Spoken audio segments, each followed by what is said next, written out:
amaze kungezaho icyifuzo cy'uko imbeba zimurira imyenda, naramubwiye nti waba uzi gushushanya imbeba? Aravuga ngo nagerageza kuzishushanya. Babwira nti genda ushushanya imbeba isa n'izakuririye imyenda, numara gushushanya iyo mbeba ufate rwa rupapuro wayishushanyijeho urutwike, numara kurutwika ufate ivu rya rwa rupapuro urivange n'umuti utegesha imbeba. Izo mbeba ntizizongera kurira imyenda, ntizizongera no kugaruka mu rugo. Icya mbere uraba uzitwitse mu buryo bw'umwuka. B, icya kabiri uraba uzigaburiye, ziraba ziriye, kurya ivu ryazo ziraba ziriye zimaze, kuko no mu ntambara zitandukanye zagiye zibaho mu bantu b'Imana, hari izo Imana yatsindiraga ubwoko bwayo, bibaye ngombwa ko ingabo zateye abo bantu ubwazo zisubiranamo zikicana ubwazo.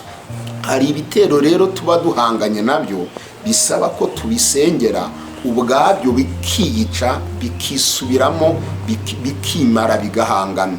Imbeba nyuma yaje kumbwira ko kuva uwo munsi nta mbeba yongeye kugaruka. Ntabwo ari ibyo ngibyo gusa, undi nawe tuza guhura ambwira ko afite ikibazo gikomeye. Ndamubwira nti kumbi nuko byagenze, wabuze visa, shaka urupapuro umuntu atigeze yandikaho n'umwe, ushake n'ikaramu nshyashya itarandikishwa n'umuntu n'umwe. Yarabinzaniye. Ese mwaba muzi icyakurikiyeho? Icyakurikiyeho nicyo nyine mwumvise muri iki kiganiro, nicyo cyakurikiyeho. Ariko ndagira mbabwire ngo visa byarangiye ayibonye. Uyu mubyeyi nawe ntabwo byari bimworoheye. Umwana we w'imyaka igera muri 3 yazaga gusambanywa n'abazimu. Ibimenyetso byose by'uko umuntu ari mu gikorwa cyo gusambana cyangwa kugirirwa nabi mu buryo bwo kumuhohotera, umubyeyi akabibona umwana aryamye ariko akabura icyo abikoraho. Arambwira ati waje ukamfasha ukansengera Imana. Muzi cyakozwe kugira ngo uwo muzimu agende. Byose ni muri iki kiganiro nk'uko muri bubikurikire muri iki kiganiro. Ntabwo ari uwo gusa, undi nawe yaje kumbwira terega ntabwo norohewe, umugabo wanjye imyaka 2 irashize, ariko uzi ko nyuma yuko namushyinguye ari kunsura, ari kuntera akagaruka mu kiryamo cye, akaza kunshokoza, akaba nzamuriye ibibazo by'umubiri. Wese mugira ngo twamufashije iki? Ibyo twamufashije ni ibi byose biri muri iki kiganiro. Kandi ese mugira ngo umuzimu yaba yarongeye kugaruka? Ntabwo yongeye kugaruka ukundi, yahise ko agenda burundu, ntiyongera akugaruka. Ese mugira ngo nabo gusa? Ni benshi. Hari n'undi nawe watugejejeho icyifuzo. Ni Karande yari afite itamworoheye, impanuka, ibyago, nta kintu bagiraga mu nzu. Musaba amazina 3 y'abantu bo muri uwo muryango bari babyihishe inyuma, ayandika ku rupapuro. Hakurikiyeho iki? Icyakurikiyeho nicyo cyanogonoye abo bazimu, nacyo murabasha kugikurikira hano muri iki kiganiro. Biza rero kumuvamo, birimuka, bifata umwana bimuhindura pararize. Ndamubwira nti uyu mwana muheke muri ubu buryo, ubuzima bwe burongera buragaruke. Niko byagenze. Uyu mubyeyi yari amaze imyaka igera muri 10, yari amaze amezi 13 atwite inda ariko itaravuka. Abaraje asanga Kicukiro ya Kigali, arambwira ati nimumfashe mu nsengero. Ndamubwira nti wagiye muri dushe? Ati nigeze njyayo mu kanya. Muri bwemere gusubirayo? Ati ndabyemera, ndaza gusubirayo. Ndamubwira nti okay, zana amazi hano tukwereke. Arayazana. Icyakurikiyeho se murakize, byose ni muri iki kiganiro. Ariko icyo nababwira cyo, mu mwanya wakurikiyeho se ntiyaje kubyara umwana w'umunsi, ntibyasabye ko agera kwa muganga. Yagiye kwa muganga atwaye uruhinja. Iyo ni imirimo y'Imana. Iki ni ikiganiro twabateguriye, twagiteguye kugira ngo tugaruke ku kintu cyitwa ubuhamya bw'imirimo y'Imana yo kwikiriza abayo binyuze mu masengesho y'ibimenyetso n'imihango byera. Aho twahaye inyito ivuga ngo nawe niwizera uri bubone ubwiza bw'Imana. Iki kiganiro rero turagaruka ku buhamya butandukanye bw'abantu Imana yagiye igirira neza, iha ubuzima, iha kubaho binyuze mu masengesho y'ibimenyetso n'imihango byera. Nawe niwizera uribona ubwiza bw'Imana. Reka mbaha akanya mukurikire ikiganiro. Nyuma y'ikiganiro mwandike muri komenti mutugezeho ibyifuzo byanyu, namwe mutange n'ubuhamya bw'iby'Imana yagiye ibakorera. Ni karibu rero nikaze mu ijambo ry'Imana. Umugoroba TV, ijoro rirakuze burenda gucya. Iki ni igihe cyo gukanguka. Dukanguke. Umugisha n'amahoro biva ku Mana Data twese nibibane namwe inshuti zacu, bakunzi bacu, tubana umunsi ku munsi kuri uyu muyoboro w'ubutumwa bwiza. Aha ni ku Mugoroba TV1 ndetse tunafite n'Abimukira TV. Iyo yose ni imiyoboro y'ubutumwa bwiza tunyuzaho ijambo ry'Imana umunsi ku munsi. Kandi dushimire mwese mwamaze gukora subscribe, mutwereka ko mudukunze kandi mubana natwe umunsi ku munsi mu biganiro bitandukanye tugenda tubagezaho. Imana y'amahoro twizeye tukayiringira, nibambira umugisha mu izina rya Yesu Kristo. Nitwa Misago Alfred, ngaba umwigisha w'ubutumwa bwiza, nkaba umusesenguzi ku bitabo by'iyobokamana. Ndi hano kugira ngo tuganire ijambo ry'Imana, nkuko n'ubundi no mu bihe bitandukanye tugenda tuganira ijambo ry'Imana. Reka nkwibutse gusangiza bene data ubutumwa bwiza mu gihe wumvise ijambo ry'Imana ukumva riragufashije, nawe gira ishyaka ndetse n'umwete wo kudufasha gusakaza ndetse no kugeza kure ubutumwa bwiza. Uyu ni umwanya rero mbazaniye ijambo ry'Imana, kandi noneho mu by'ukuri ndagira mbabwire ko tugiye kuvuga ibintu bikomeye kandi bifite imbaraga. Icyo ngusaba ni ukuzamura kwizera, nawe ukumva ko yabanye n'aba ngaba tugiye kubona nawe izabana nawe, aho tugiye kugaruka cyane ku kiganiro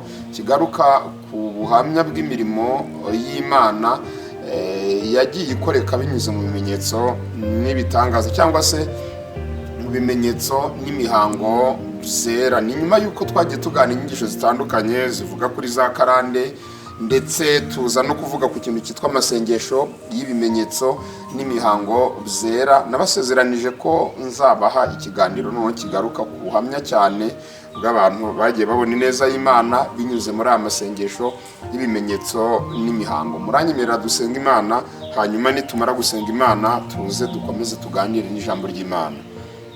Ndagushimiye Mwami wacu Yesu Kristo, urera urakiranuka, uri Data twese mwiza, ntawe ukuruta ntawe ugusumba, ushobora byose, nta kibasha kurogoya imigambi yawe. Kera abantu bakwiringiraga bari mu mahoro, natwe tugufite ntabwo twifuza n'umurengezi. Turi hano kugira ngo tuganire ijambo ryawe, niwe wadutoranije kandi uraduhamagara kugira ngo tuvuge ibyo mu gihe nk'iki ngiki.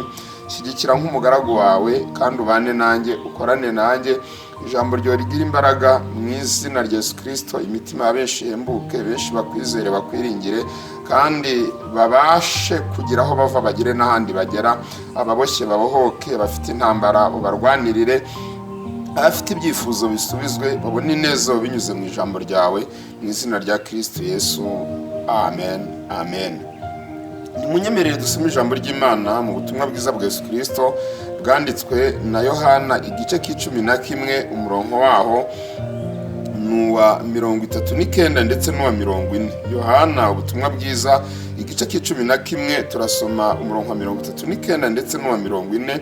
Haragira hati, Yesu arababwira ati, nimukureho igitare.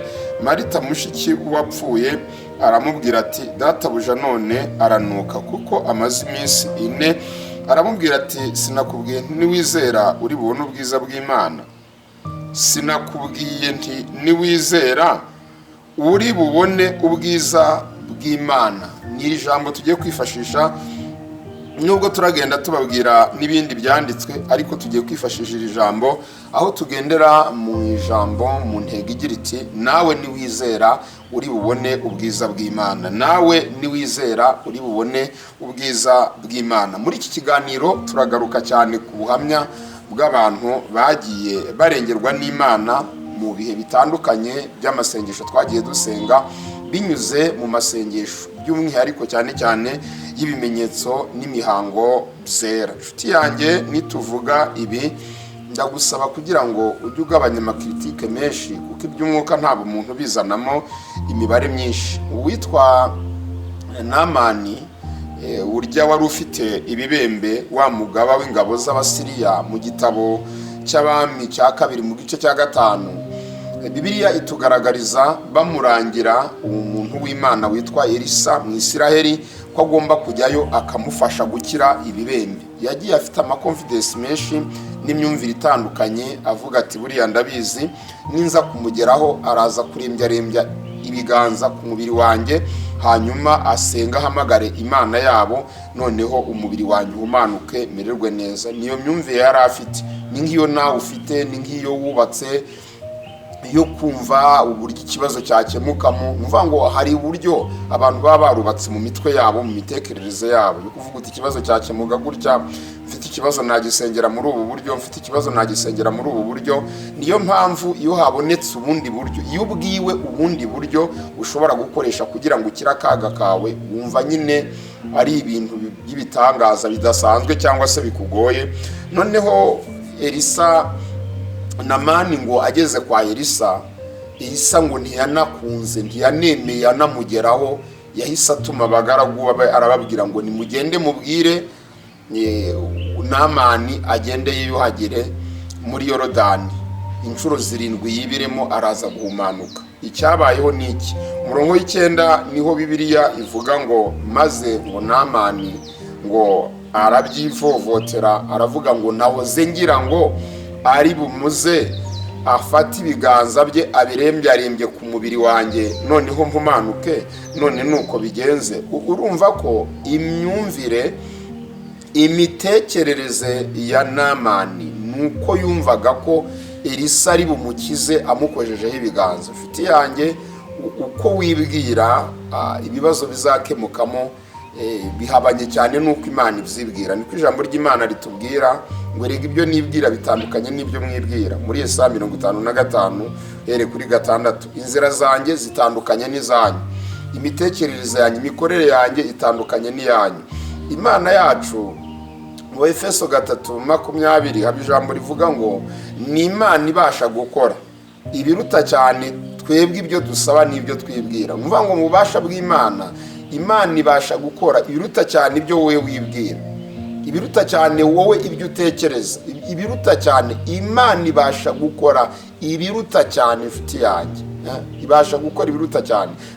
Ntabwo ikora bya bindi utekereza gusa, ntabwo ikora bya bindi byaha imyumvire yawe igera gusa, ahubwo irarenga, ibasha gukora n'ibirenze wowe ibyo utekereza ndetse n'ibyo wibwira. Namani ati nahoze ngira ngo ari bunkozeho ibiganza. Abagaragu be baramubwira batari ku bundi waciye bugufi. Ngubi yakubwira ikirenze icyo ngicyo ntabwo wabashaga kugikora. Iyo akubwira ikirenze icyo, hari igihe tubabwira uburyo mugomba gusengamo ugasanga mwagiye mu mibare myinshi, none umuntu akubwiye ikirenze icyo wagikora.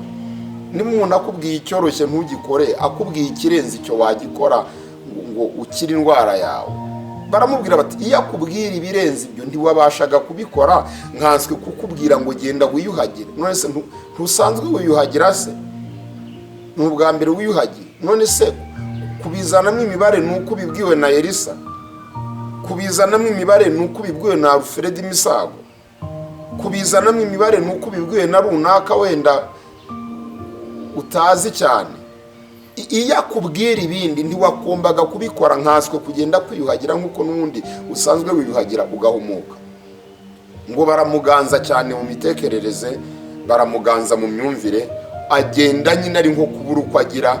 Ariko bimwe yitaga ko ari ubupfu, bimwe yafataga nkaho nta kigenda, ngo yibira 7, ngo ku nshuro ya 7 ngo azamuka umubiri umeze nk'uruhinja, umubiri we umeze nk'uruhinja, kuko yashyize mu bikorwa iby'umuhanuzi amubwiye. Byatangiye atabyumva, ariko ahabyumviye akabikora byagize umumaro. Aha rero tugiye kubaganiriza, kubaha ubuhamya, bumwe mu buhamya. Ni bumwe, ntabwo ari bwose, ni bumwe si bwose, kuko twabonye Imana ikiza abantu, twabonye Imana ihindura ubuzima bw'abantu. Turabaha bumwe mu buhamya bw'abantu Imana yagiye igirira neza binyuze mu bimenyetso mu masengesho y'ibimenyetso n'imihango byera. Turagerageza kuzigama amazina yabo, ntabwo turagenda tuyavuga ku mpamvu z'umutekano wabo, kireka kuko ndabizi benshi barankurikira, bakurikira ijambo ry'Imana tunyuza kuri iyi miyoboro yacu, kiri kuwa waza kubyishakira ku giti cye akabyandika muri komenti akavuga ngo uwo nguwo ni njye umukozi Imana yavugaga, aho nta kibazo. Ariko twebwe ku mpamvu z'umutekano wabo ntabwo turi buze kubavuga amazina, turagenda tubabwira imirimo y'Imana yagiye ikoreka ku buzima bwabo ndetse n'ibibazo bari bafite n'inzira byagiye binyuramo kugira ngo bikemuke dusenze Imana. Nawe niwizera uri bubone ubwiza bw'Imana, niryo jambo turimo tuganira tugaruka ku buhamya butandukanye. Mbibutse ko mu Efeso 6:18 haba ijambo rivuga ngo musengeshe umwuka iteka mu buryo bwose bwo gusenga ndetse no kwinginga. Mvuga ngo ni ugusengesha umwuka iteka, ni mu buryo bwose bwo gusenga ndetse no kwinginga, mu buryo bwose. Ni uburyo bwose, si uburyo bumwe. Hari abantu bumva ko gusenga nyine ari uburyo bumwe, bakumva ko ari uburyo bumwe nyine bifite formule y'uburyo bumwe budahinduka, ni bwa bundi, ni uguterana, ni ukujya mu iteraniro, ni bwa bundi, ni amasengesho y'umunsi umwe, ni bwa bundi nyine, bakumva ko ari bwa bundi butajya buhinduka. Ariko Pawulo akavuga ngo ni uburyo bwose burenze bumwe, ni bwinshi burenze bumwe. Reka mpere kuri ubu buhamya bw'umuvandimwe umwe wo mu majyepfo, mu ntara y'Amajyepfo. Uyu muvandimwe ni umugabo wo mu majyepfo, yangejejeho icyifuzo cy'uko imbeba zari zimuzengereje. Angezaho icyifuzo cy'uko imbeba zimuzengereje. Imbeba murazizi, ibi tudusimba tuba mu nzu turya ibyo kurya, ariko hari igihe turengera tukarya n'ibindi bitari ibyo kurya, harimo nk'imyambaro ndetse n'ibikoresho bitandukanye mu muryango. Izi mbeba rero ntabwo igihe cyose zikoresha, hari n'igihe zikora nk'agatumwa, zigakora nk'izatumwe, zigakora nk'intererano, ugasanga zifite agasuzuguro kenshi. Urazitega ntabwo zipfa, zirabirya kandi ntizinapfe, zigasuzugura zikabikuba na zeru. Hakaba n'izo unareba ukayibona iri aho iri gukiniraho, wanayikabukira ukabona ntihava, ukabona irakureba, ukabona yashinze amatwi, ukabona yagukubye na zeru. Yari afite rero ikibazo cy'imbeba zari zabazengereje, zari ibyo kurya, noneho birenga urwego rwo kurya ibyo kurya, zirya imyenda yo mu nzu, zibarya imyenda, zijya mu myenda myiza zirayirya, zirya amakositime, zirya imyenda y'umudamu, zirya imyenda y'abana, zijya muri za mare, zirarya. Ubwo muzi ko umudayimoni w'imbeba yagukenesha akagusiga hanze, iby'agaciro byose wari ufite mu nzu imbeba zikabirya, inkweto nziza ufite imbeba zikazirya, ibikoresho by'agaciro imbeba zikabirya, zikabishyiraho icyasha, imyenda myiza y'agaciro zikayirya, amarido zikayarya. Noneho rero we wabibona ukabona ko ari ibintu bisanzwe, ukabona nyine ni ibintu biri aho ngaho, ukavuga uti nyine ni imbeba, utega ntizigende, wirukana ntizihave. Arambwira ati nsengera Imana igira icyo yakora. Uburyo rero izi mbeba zagiye, Mwuka w'Imana anjeho yanyoboye ukuntu izo mbeba zigomba gucika. Ndamubwira nti uyu munsi ni ubuhamya, turagenda tubaha umucyo tweruye, noneho turabaha umucyo w'uburyo bw'amasengesho twagiye dusenga. Turi mu ijambo rivuga ngo nawe niwizera urabona ubwiza bw'Imana. Ndamubwira nti se waba uzi gushushanya? Arambwira ngo ndagerageza. Ndamubwira nti genda ufate urupapuro ushushanya imbeba isa n'imbeba zikurira imyenda, ushushanya imbeba, ugerageze gukora igishushanyo cy'imbeba, ryakarya karizo kayo ugashireho utuguru, agatwe, ubone nyine ko ari igishushanyo cy'imbeba washushanyije ku rupapuro. icya kabiri namubwira nti noneho numara gushushanya iyo mbeba icyo uri buze gukora uraza gufata rwa rupapuro urutwikira ahantu ku buryo akavu karwo kari buze kuza kuboneka. Urutwike, umara kurutwika uze gufata ka kavu karwo ukavange n'umuti n'ubundi usanzwe utegesha imbeba. Hari imiti itandukanye itega imbeba, hari imiti imeze nk'amafu za sumu ya panya, hari imiti imeze nk'amavuta ikoze mu buryo bw'amavuta, imiti ni myinshi itega imbeba, hari ibinini murayizi. Naramubwiye nti rero wowe umuti ukoresha utega imbeba uvange n'ivu rya rwa rupapuro watwitse. Icya mbere kimwe kubikora wizeye, urabifata nk'aho urwo rupapuro rwahiye ari imbeba zahiye zikurira imyenda. Icya kabiri kuzigaburira iryo vu ry'urwo rupapuro mu buryo bw'umwuka ni ikimenyetso cy'uko ziriye ubwazo, zirimaze, ni ikimenyetso cyo kwirya zikimara. Umuvandimwe ndamubwira nti uko nguko uraba uzigaburiye iryo vu ryazo ni ikimenyetso cy'uko izo mbeba ubwazo ziririye, kuko ziriye ivu ryazo, ubwo ziririye zapfuye ziranirya. Nubwira nti nubikora wizeye nta mbeba uzongera kubona iza kukurira imyenda. Hari ijambo rivuga ngo umuririmbyi waririmbye aravuga ngo jya wumvira umwuka uvize urukundo. Mu bukwe bw'Ikana Mariya yabwiye abahereza arababwira ngo icyo arabategeka muze kugikora. Ingoma za kabiri igice cya 20 umurongo wa 20, Yehoshafati abwira Abayuda n'Abisiraheli nyuma y'uko umuhanuzi yari amaze guhanura, arababwira ngo yemwe Bayuda n'ab'i Yerusalemu, mwizere Imana mubone gukomezwa, mwizere n'abahanuzi bayo mubone kugubwa neza. Iyo tubabwira ngo mwizere, mujye mwizera imbaraga z'Imana ziri muri twebwe, ntimukabizane mu mibare myinshi. Yaragiye arabikora, amaze kubikora nyuma yampaye ubuhamya arambwira ngo umukozi w'Imana nta mbeba yongeye, zaragiye burundu, nta yongeye kugaruka. Arambwira ngo n'amagingo aya nta yongeye kugaruka. Imbeba zacitse mu rugo rwe muri ubwo buryo bw'amasengesho y'ibimenyetso n'imihango bisera. Uwo numwe turi ku ijambo rivuga ngo nawe niwizera urabona ubwiza bw'Imana. Reka ngere ku wundi wa kabiri. Ni umubyeyi yasanze hariya za Kicukiro mu nce zo ku Muyange, ahansanga avuye muri Rwamagana. Yari atwite inda, bari barayimurogeyeho, yari imaze amezi agera muri 13. Murabizi neza ko umubyeyi abyarira amezi 9, ibyo ni ibintu twese twisangije tuzi. Indi maze amezi 13 bivuze ngo hari hamaze kurengaho amezi agera muri 4 ku gihe yakabaye yarabyariye, kubera abagizi ba naba bagome.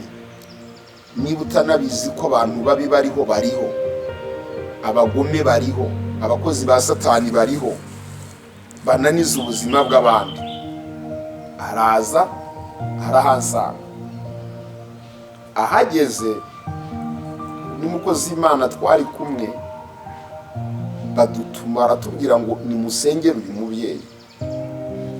Mubyeyi tugiye kumusengera, umwuka w'Imana nyumva aranyongoreye kwizerera mu ijambo riri mu gitabo cya 2 cy'Abami igice cya 2 umurongo wa 19, ubwo Elisa yageraga mu mudugudu wa Nayini akahasanga umudugudu mwiza, bakamubwira ngo uyu mudugudu nubwo ari mwiza ariko amazi yawo arasharira. Akabasaba ko bazana imperezo bagashiramo umunyu, akajya ku isoko y'amazi akaminjiramo umunyu. Bibiliya iravuga ngo ayo mazi ngo agahumanuka, ngo ntiyongera kwicana na bugingo n'ubu. Soma iryo jambo, basaba kwizera. Maze gusoma iryo jambo,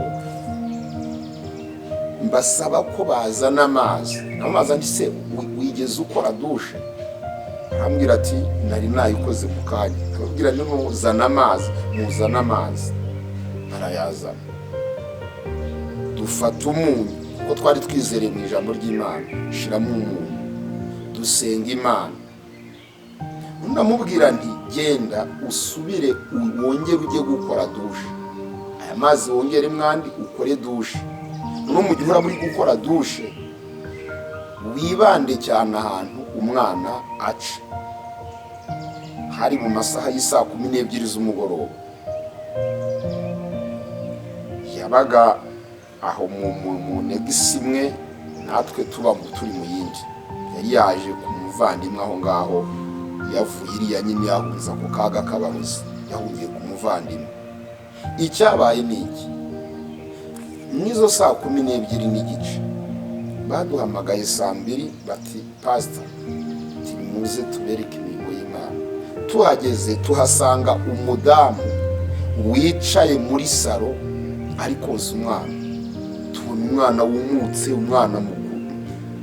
Kumbi uko umwana yatinze mu nda y'amezi 10 agera muri 13, umwana yakuriye mu nda, twarahavuye ahitagira ibise. Mvuga ngo yamaze gukora ibyo tumubwiye, tumaze gusenga Imana, ibise bihita biramufata, ntibyanamubabarira ngo bituma agera kwa muganga. Ahita arabyara. Umuganga yaje kumufasha nyuma, wari utuye wakoreraga hafi aho, amufasha ibindi byose kugira ngo ajye kwa muganga bamukorere n'ibindi byangombwa, ariko yamaze kubyara umwana muzima umeze neza. Iryo ni isengesho ry'ibimenyetso n'imihango byera. Ubu nawe ni ubuhamya bw'iby'Imana yakoze ku buzima bwe. Turi ku ijambo rivuga ngo nawe niwizera uri bubone ubwiza bw'Imana. Nawe niwizera, niko Yesu yabwiye Mariya. Mariya yaravugaga ati wikigora, aho bigeze ntacyo wabukiramiye, yarapfuye ubaranuka, urwego bigezeho ntacyo wakora. Yaba waraje mbere ho byari kumvikana, ariko kuko uje yaramaze iminsi nigashira bakabanuka, wikigora. Yesu atariko sinakubwiye ngo ni wizera. Hari igihe umuntu agera ku rwego rwo kumva ko ibintu byarenze, nta tukiramiye, twanamubwiriza, twanigisha nk'uko akavuga uti se turacyaramiye iki ko n'icyo kiramiye ko ngiye rigeze ku rwego rukaze. Ndagira nkubwire ngo ni wizera uri bubone ubwiza bw'Imana. Ubuhamya bwa gatatu nkomerejeho ni wari ujye kubyara abaza. Uyu we yari ari no hanze, aba hanze mu bihugu byo hanze. Umubyeyi wampamagara ambwira ati uyu mukobwa wanjye arajya kubyara, afite randevu yo kujya kubaho. N'umubyeyi bamuha randevu yo kuzabyara ariko abazwa ku mpamvu z'ibibazo babona bihari birimo. Akicara abizi ko azakorerwa cesarienne, azabaho. Noneho rero arampamagara ati musengera Imana aze kuva ku iseta amahoro. Ndavuga nti ntimwishiremo cyane kujya kubagwa kuko Imana ishoboye byose, Kristo afite imbaraga. Icyo nakoze ni iki, umwuka w'Imana njeho, narababwiye nti uwo mukobwa uyu mugoroba najya koga ntaze koga amazi aturuka hejuru. Izi murabizi ko hari amadusha barimo amazi yesitaye mu buryo woga wisukaho amazi ukoresheje umupira wabigenewe. Ibyo ni ibintu byumvikana mwese murabizi. Ndabwira nti none ubwo buryo buhindura uyu munsi ntubukoreshe, ahubwo ukoresha amazi yo mu ibase bisanzwe. Uvoma amazi uyashyire mu ibase, shiremo akunyu gake, noneho nurangiza usenge. Numara gusenga woga ayo mazi. Arabyumvira, arabikora. Mariya ati icyo abategeka mu gikora. Ikibazo tugira ni abantu batizera, ni abantu badakora ibintu nk'uko umwuka w'Imana yabigaragaje, bakikorera ibyabo bagahindura umwimerere w'icyo umwuka w'Imana yahishuye. Ayo mazi yarayoze, yabyaye iryo joro. Nawe ntiyagombiye kujya kwa muganga ngo abagwe. Iryo joro nibwo yabyaye mu masaha 10 z'ijoro, bwakeye yabyaye afite umwana, nawe niwizera uri bubone ubwiza bw'Imana. Iki kiganiro nakisi ikiganiro cy'ubuhamya, nakigeneye ubuhamya bw'imirimo y'Imana, kandi ubuhamya buri mu bizamura kwizera kwacu. Natwe tukavuga ngo, tukizera tukavuga ngo iyabanye iyakoreye wa wundi ibi nanjye yabinkorera, iyakijije wa wundi nanjye yankiza. Cyane ko ibigaragazo biri rusange mu bantu. Birashoboka cyane ko ibyo turi kuvuga ubuhamya nawe ushobora gusanga ufite ibisane nabyo, cyangwa mugenzi wawe abifite, cyangwa umwana wawe abifite, cyangwa umuvandimwe wawe abifite, cyangwa inshuti yawe abifite. Icyo rero twaba cyatumye dutegura ubuhamya ni ukugira ngo nawe uzamure kwizera, wumve ko niwizera Imana ugomba kubona ubwiza bw'Imana. Reka nkomereze ku buhamya bw'umubyeyi waterwaga n'umugabo. Umubyeyi waterwaga n'umugabo we.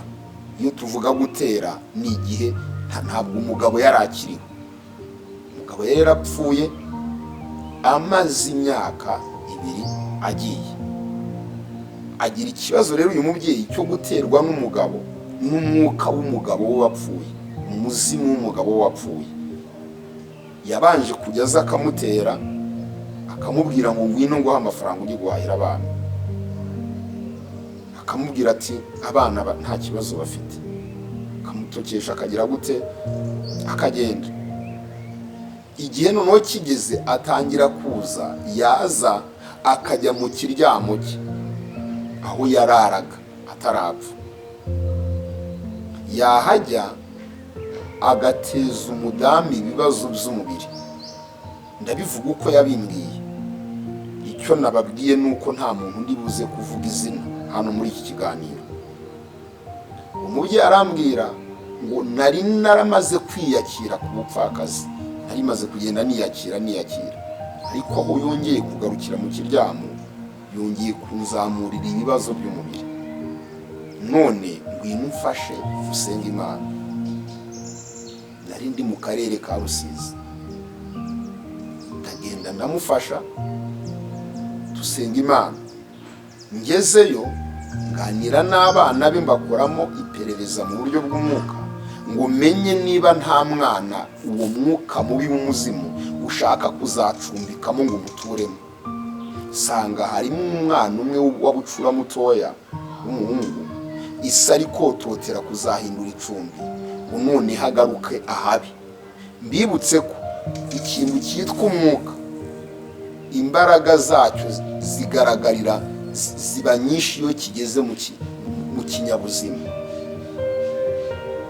Niba ari umwuka w'umuzimu, aragira imbaraga ninjira mu kintu gifite ubuzima. Nagera mu kintu gifite ubuzima aragira imbaraga nyinshi. Noneho icyo kintu yinjiyemo acyambura ubushobozi bwacyo, cya kintu gisigarana ubushobozi bwa wa mwuka. Niko n'aba bantu bafite ikibazo cy'uburwayi bwo mu mutwe niko biba byagenze. Iyo yatatswe n'umwuka mubi, umwambura ubushobozi bwe mu buryo bw'imitekerereze, ahubwo umuntu agasigara akoresha ubushobozi bwa wa mwuka. Niho hantu uzasanga yambuye ubusa ari kugenda mu muhanda, uzasanga bimutegetse gutera amabuye abantu, bimutegetse kurya ibiti. Si uri gukora, hari gukora umwuka umurimo. Uwo mwana rero usanga uwo mwuka muri uri kototera kumucumbikamo. Noneho bigaragare ko wa mwuka wa se wagarutse, n'uwo byitwe ko ari nka se wigarukiye mu muryango, none hasigaye hari atahavuye. Abona uko abananiza neza. Nta kindi twakoze, twasenze isengesho, asengera isengesho ryo kwimura umuzimu akava mu muryango. Isengesho turarisenga, turizera, umuzimu aragenda. Na bugingo n'ubu umubyeyi arambwiye ati rwose ntabwo umuzimu yongeye kugaruka. Uwo n'umwe. Hari undi nawe, hari ubundi buhamya bwegeranye busa n'ubwo ngubwo.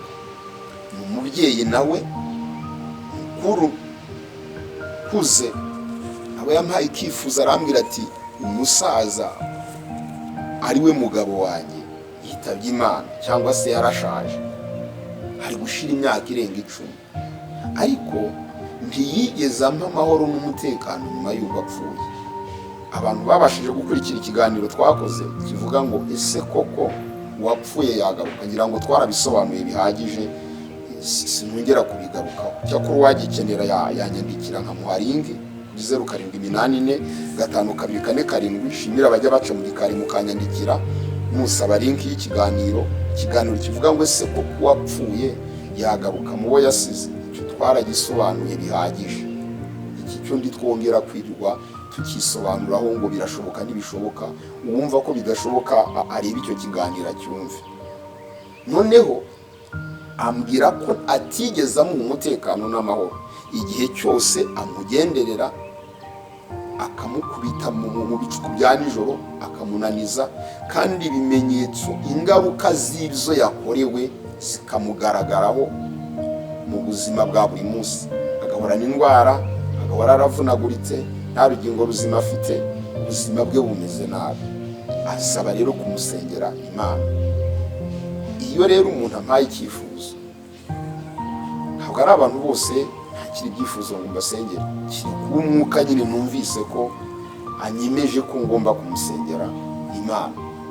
Umwuka anyemeje nuko aba afite na gahunda yo kugira ngo amukize. Ku bantu muri kumva inyigisho zacu ku Mugoroba TV1, muzi ko hari inyigisho turi kwigisha yitwa Umwuka Wera, aho turi kuvuga ku mashami Umwuka Wera akoreramo. Hari ishami dusobanura mu mashami 5 Umwuka Wera akorera mu rya social cyangwa rya social.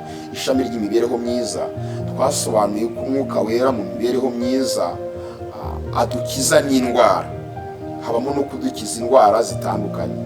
Uwo rero umwuka nyemeje nuko abashaka kumwikiriza akamuha ubuzima. Uwo mubyeyi numvise umwuka nyemeje ko agomba gukira, uwo muzimu ukagenda ukimuka ukaviwe, akagira umutekano ndetse n'amahoro. Akindi nakoze, umwuka yanyemeje nicyo nakoze, namusabye kugura isabuni zino zisanzwe, zino z'amagive zihumura. Musaba kugura isabune y'umweru uko ari cyo umwuka yaranyemeje, y'umweru, akayigura ngasanga yayibonye. Twageze dutegura amazi mu ibase, dushira mu isabune, dushira mu munyu, kubipima umwuka aba yaduhishuriye. Amazi turayavanga uburyo bushobora gutuma tuza kubona impumuro y'isabune mu mazi. Nyuma yaho musaba gukoropiza akoresheje y'amazi, musaba kuminjira amazi mu byumba, musaba ko ndetse anayoga, akanoga na yasabune, kwiyo mbaraga mbi inaniza ubuzima bw'itazongera kugaruka. Mwandikira n'urupapuro ruriho amagambo yo kuzihaniza uwo muzimu mu gihe icyo ari cyo cyose yaba agerageje kugaruka. Byagenze gute? Nyuma yaho turi ku ijambo rivuga ngo nawe niwizera uri bubone neza y'Imana. Yumvira umwuka bikora nk'uko twabimubwiye. Kuva uwo munsi na bugingo n'ubu ntabwo yongeye guterwa na ya mbaraga mbi yazaga kunaniza ubuzima bwe. Byaragiye, byarangiriye aho ngaho. Ubwo rero mu buhamya bw'abo bantu twagiye tubona Imana ibakiza, ubuzima bwabo bugahinduka, ikagenda neza. Dufite ubuhamya bwinshi, reka mbabwiremo n'ubundi buke y'ubundi tubasengera Imana. Hari umuvandimwe umwe ari mu gihugu cyo hanze, ariko mu gihe gishize yari hano mu Rwanda. Yaraje hano mu Rwanda, yari aha mu Rwanda, ariko famiye iri hanze. Aza kudepoza inshuro zigera muri 3 ashaka, aza kumara imyaka 3 ashaka visa yarayibuze. Sizi ukuntu abavandimwe ababyeyi be bari hanze bampamagaye, babonye nimero yanjye barampamagara, barambwira ngo wafashije umwana wacu ukamusengera Imana akabona visa imuzana agasanga umuryango. Icyo nakoze narababwiye nti oke, ntazi turahura.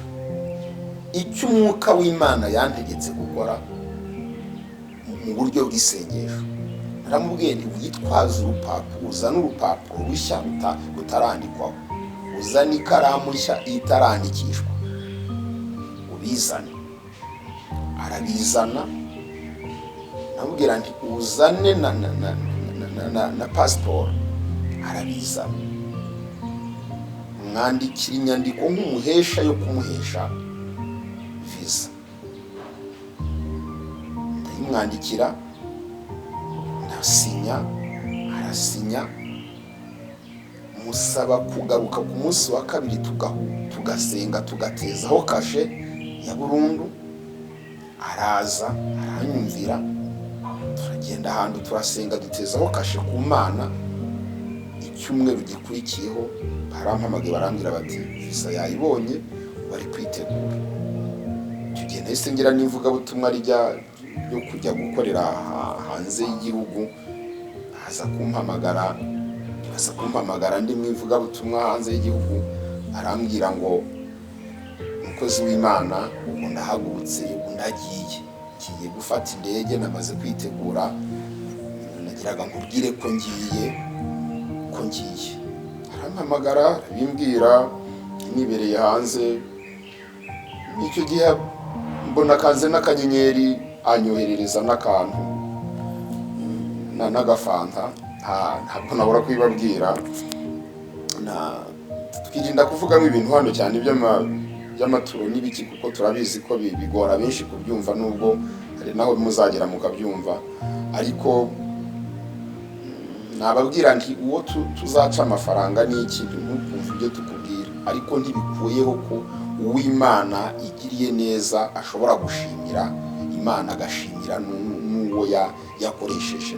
Nta kosa ririmo, ntabwo waba nta mahano waba ukoze, nta gikuba cyaba gicitse. Ushima Imana, ugashimira umukozi w'Imana mu gihe Imana yamukoresheje imirimo n'ibitangaza, nta kibazo kiba gihari.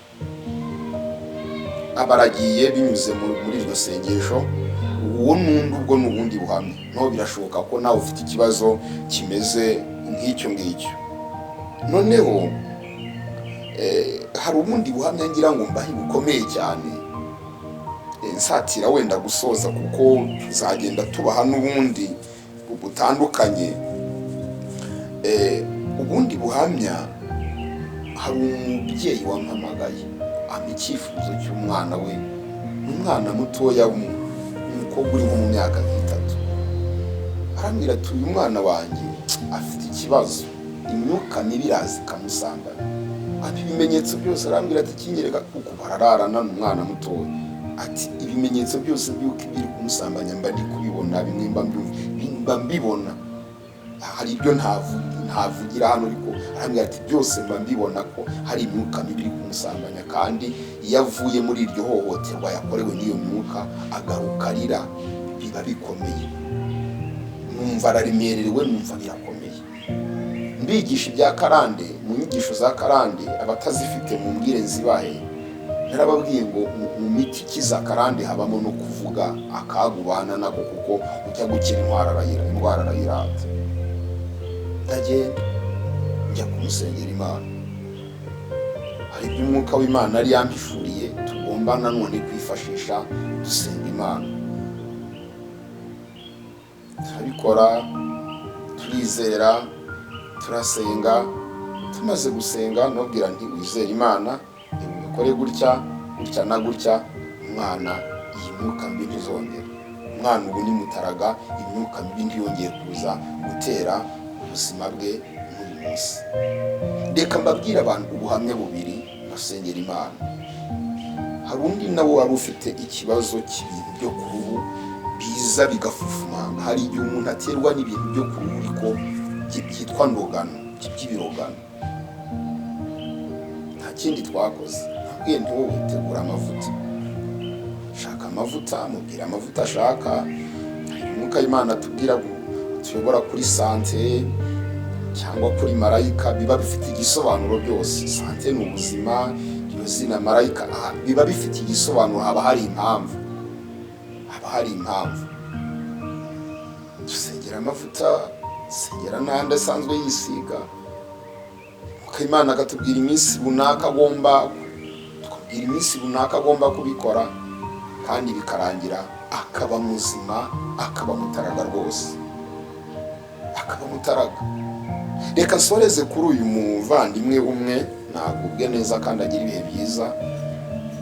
Yari afite ikibazo cya karande y'inyatsi, inaniza ubuzima bwe, impanuka, icyo bafashe cyose kikagenda.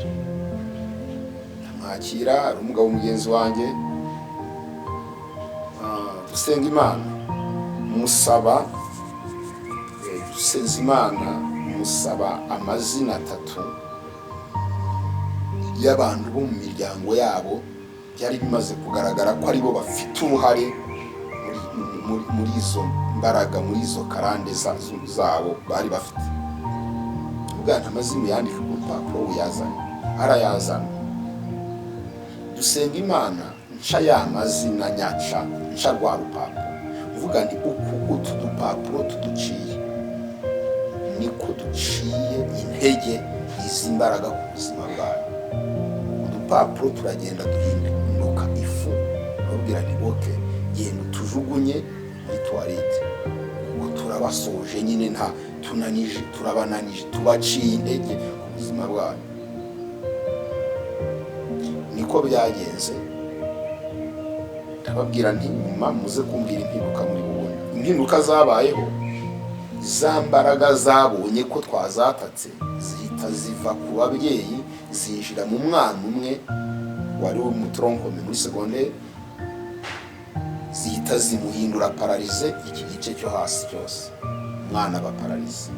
Barambwira bati umwana bayiparalize. Ndababwira nubwo zirimutse zimugiyemo, ariko ubwo ni inzira nziza yo kuzikubita zigende. Ndababwira nti oke, abwira uburyo bwo gusengamo n'amasaha bagomba gusengamo ya nijoro. Yewe nanamusaba ko afata uwo mwana akamushyira mu mugongo akamuheka, tugasenga Imana muhetse. Barabikora, turasenga. Noneho umwana karakeye bamujyana kwa muganga nyine kugira ngo bahanyure, ariko muganga ataragira icyo amufasha, umwana ahita arahaguruka, kuko yaratangiye kugendera mu kagare. Arahaguruka, umwana aragenda. Ibyo byose ni imirimo y'Imana, Imana igenda ikora binyuze mu masengesho atandukanye. Ni ugusengesha umwuka iteka mu buryo bwose bwo gusenga. Nawe niwizera urabona ineza y'Imana. Iki kiganiro twagiteguye kugira ngo tubahe ubuhamya bw'imirimo y'Imana. Tuzabaha n'ubundi, no tuzategura n'ikindi tubahe n'ubundi. Birashoboka ko n'ufite ibibazo bisa n'ibi ngibi, iga gusengesha umwuka iteka mu buryo bwose bwo gusenga, kandi umwuka w'Imana ajya guhishurira ninde muntu ugomba kugufasha gusenga.